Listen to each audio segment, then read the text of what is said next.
You're listening to p.p.F. Living.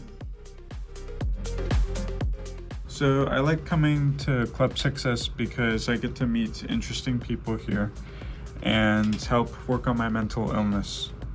I enjoy coming to club because I enjoy to laugh and have fun and do stuff back here in clerical. And I come to club because it helps me to not self-isolate, and it helps me to make meaningful relationships. Yeah, that's what I meant to say. So.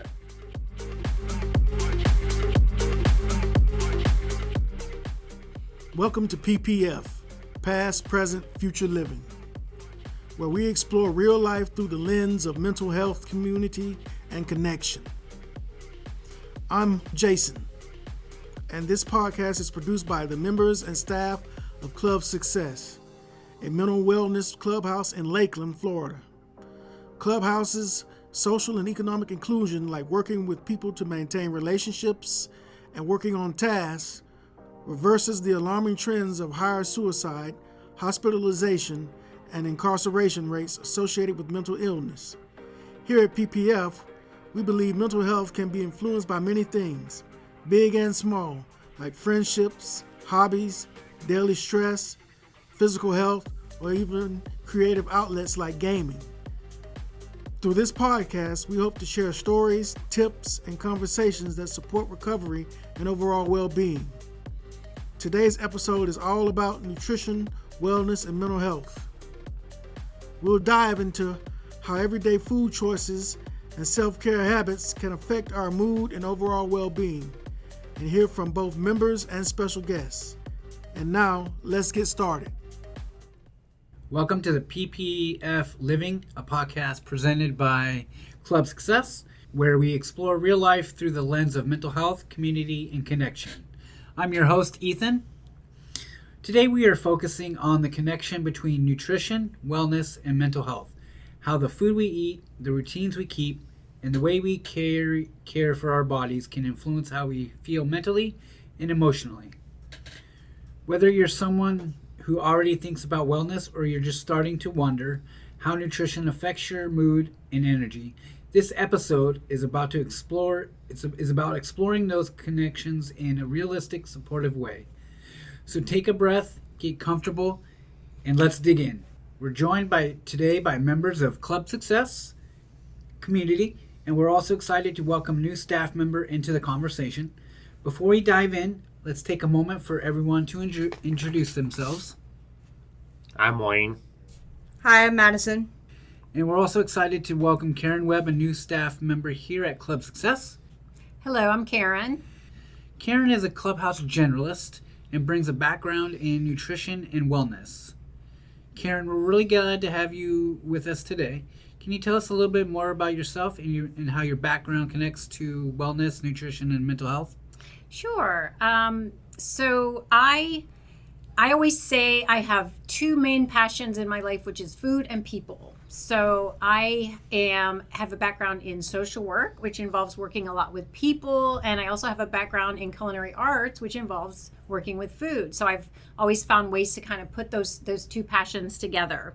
Specifically, my interest in nutrition and wellness started about 8 years ago. I went to work for a food bank called the Agape Food Bank, and I was a nutrition educator. So my responsibility was to go out in the community and teach people about nutrition and how to use the foods that they got at the food bank to provide for their nutrition.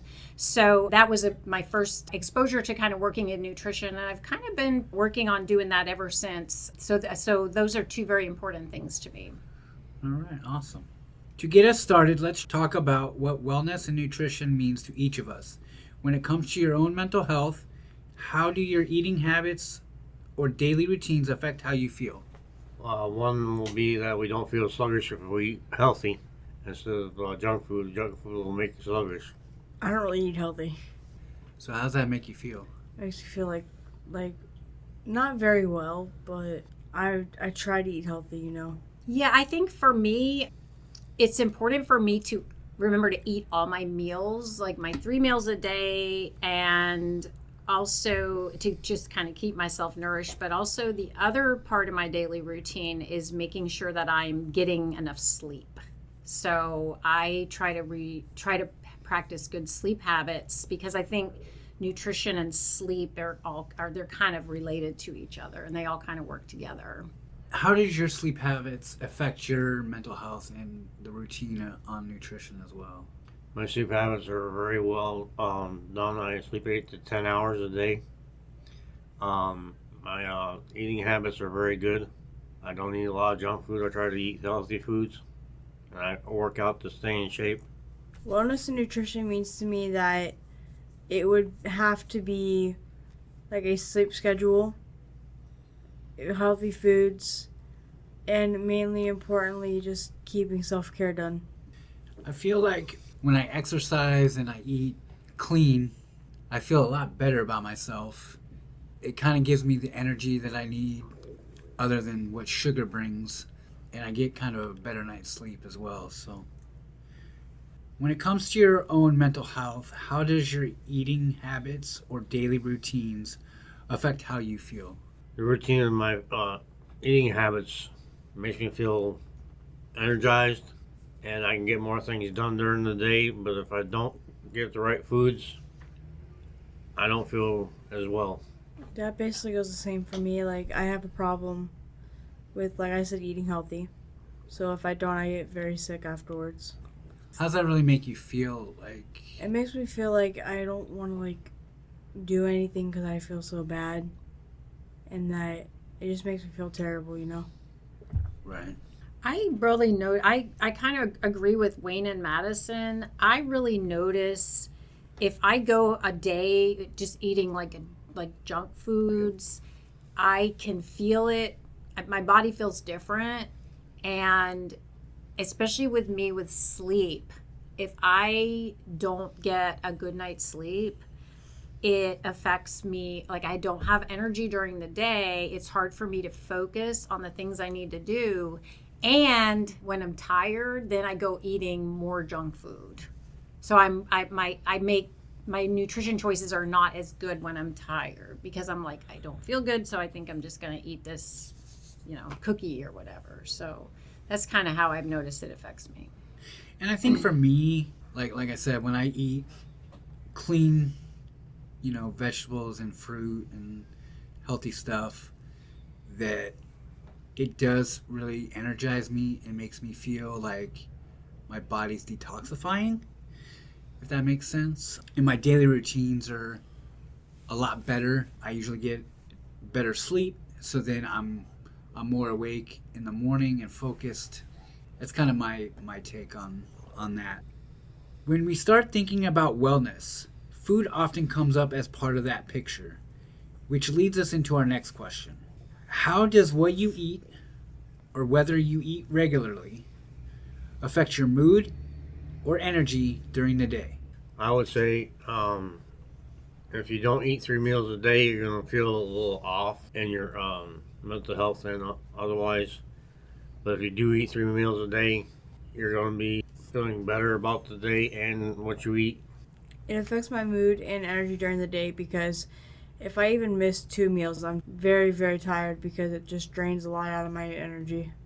I definitely notice a difference in like my mood and my energy if I'm not choosing, like you were saying, like whole foods, nutritious foods.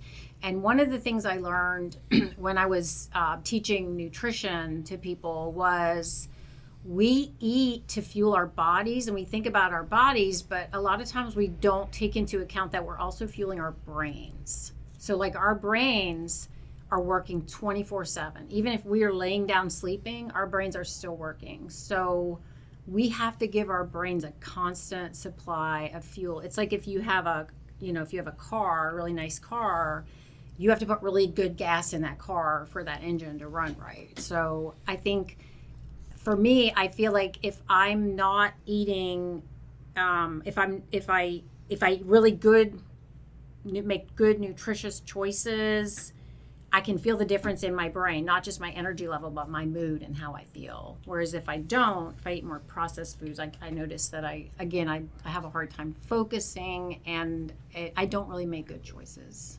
Okay.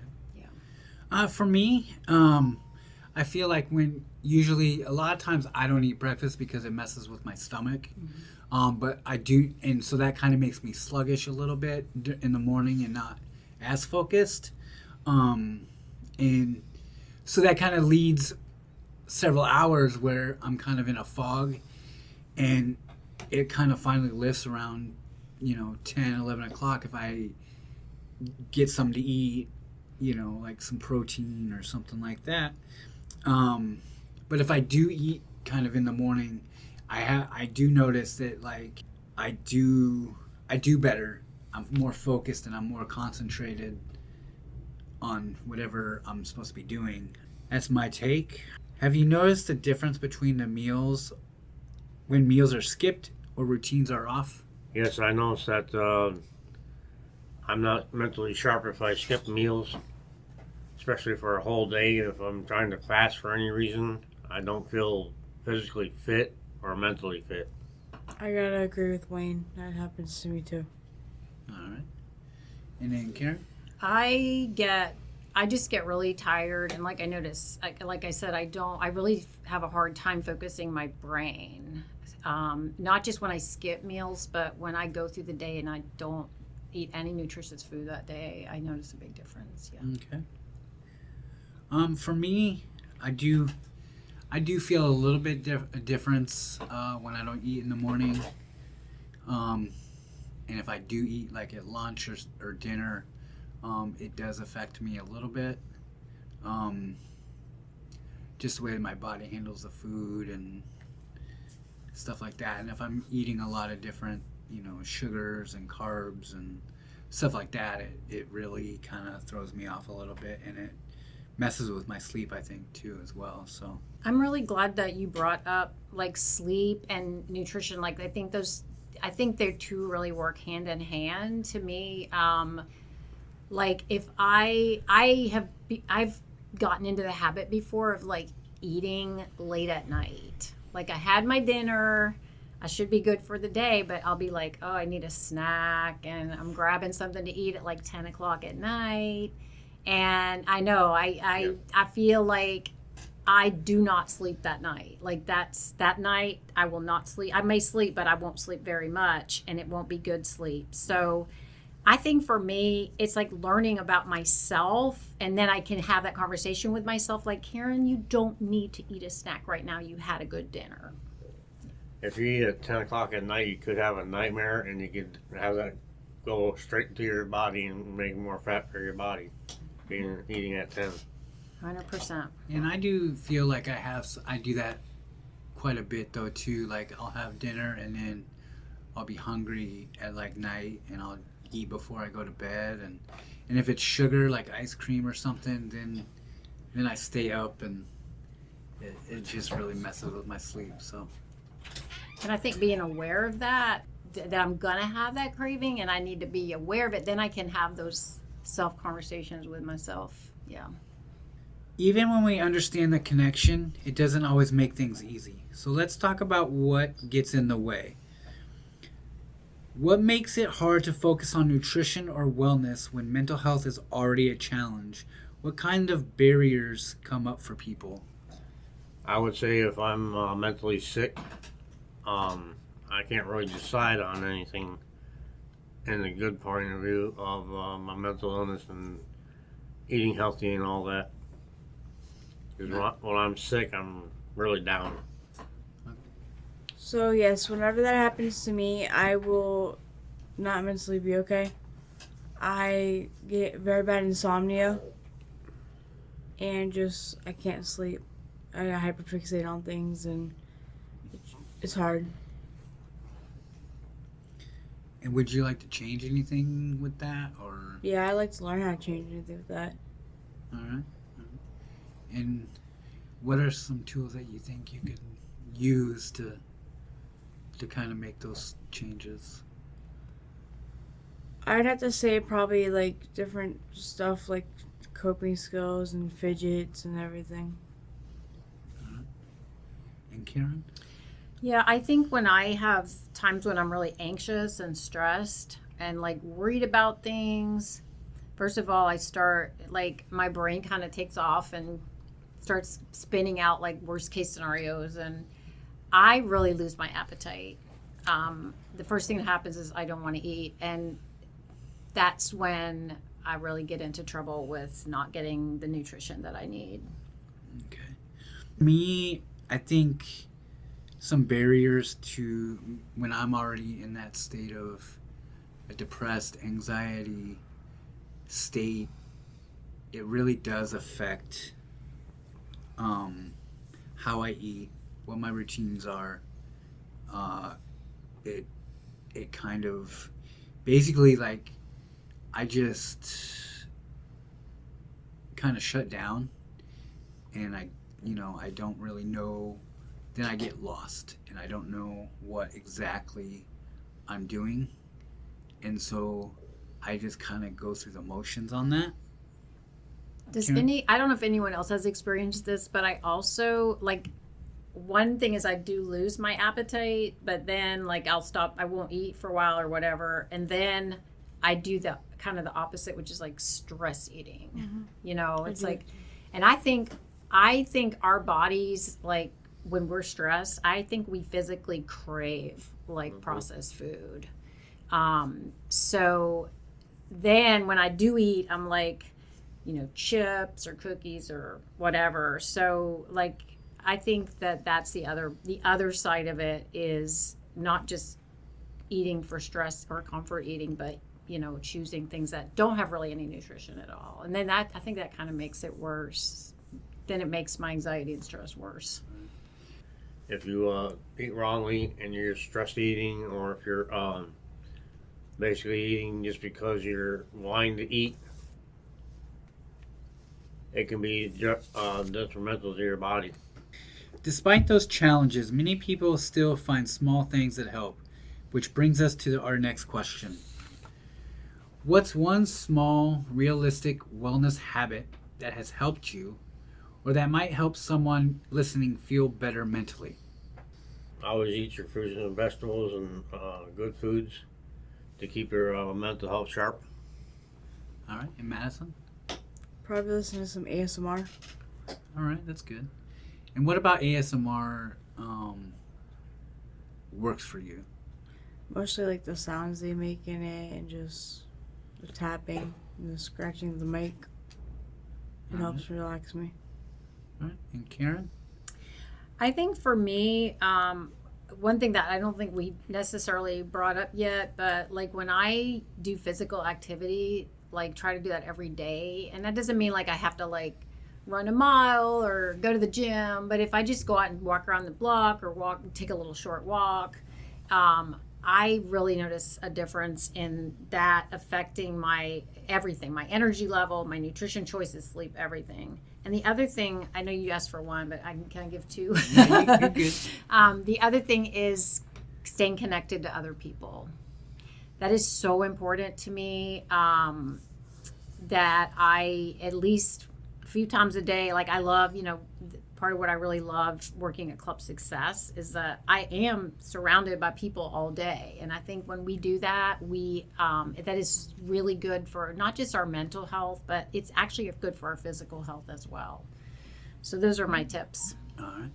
And for me, I do like Madison's idea of the ASMR. I do use that quite a bit to relax at night and try to go to sleep. Most nights I just fall asleep to it, and then I wake up and I turn it off. But Yeah. Usually I do that, or like Karen said, walking. Walking helps me be more energized as well, and to be able to burn some energy and just feel better about myself. And then being in nature too helps me as well. And also for the social aspect, it is good for me to be around people, because I will shut down a lot of the time and get in my head too much, and so that kind of is not a good. It's kind of a backward slide when that starts happening. So I usually try to, I'm aware of it when it happens. It's whether I do anything about it As we start to wrap up, let's think about what someone listening might need to hear right now. If someone listening feels overwhelmed by wellness or nutrition, what's one encouraging thing you would want them to hear? I would want them to know that eating healthy will be better for them mentally and physically. And Madison? Eating more healthy could make you like get in shape. Like Wayne said, eating habits are a good thing. Eat, drink, sleep, repeat. I would say every day is a fresh start. So if you had a day when you maybe didn't do so well nutritionally or with your physical activity or sleep, just wake up in the morning and just see it as a fresh start. It's never too late to make good choices.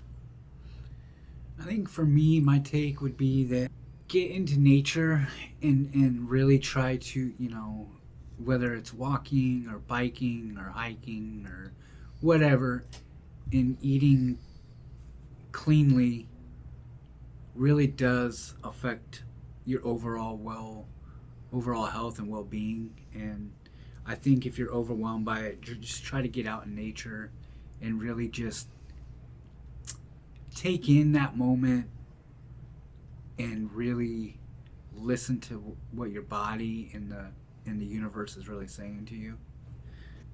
As we wrap up today's conversation, we talked about what wellness means to different people, how nutrition can affect our mood and energy, and the real-life challenges that can make taking care of ourselves feel hard. We also shared how small, realistic changes, not perfection, can support our mental health over time. Wellness and nutrition aren't about doing everything right. They're about balance, intention, and giving ourselves grace. Even small steps can make a difference. Thank you for joining us for today's episode. If this conversation made you think differently about how you take care of yourself, consider sharing it with someone who might need to hear it. Take care of yourself and take care of each other. Thank you for listening to p.p.F, Past, Present, Future Living, a podcast presented by Club Success. We're really glad you joined us today. Be sure you follow us on YouTube, Facebook, and Instagram at Club Success. We also love to hear your thoughts. You can send us a message on Facebook or email us at clubsuccess2005@gmail.com. Don't forget to subscribe so you never miss an episode. New episodes are released every 2 months, and we have more meaningful conversations coming soon. If you're looking for a supportive, community-focused space centered on mental health recovery, check out Clubhouse International. There are more than 300 clubhouses around the world, each offering hope, connection, and recovery. And you may find one near you. Until next time, take care, stay connected, and be well.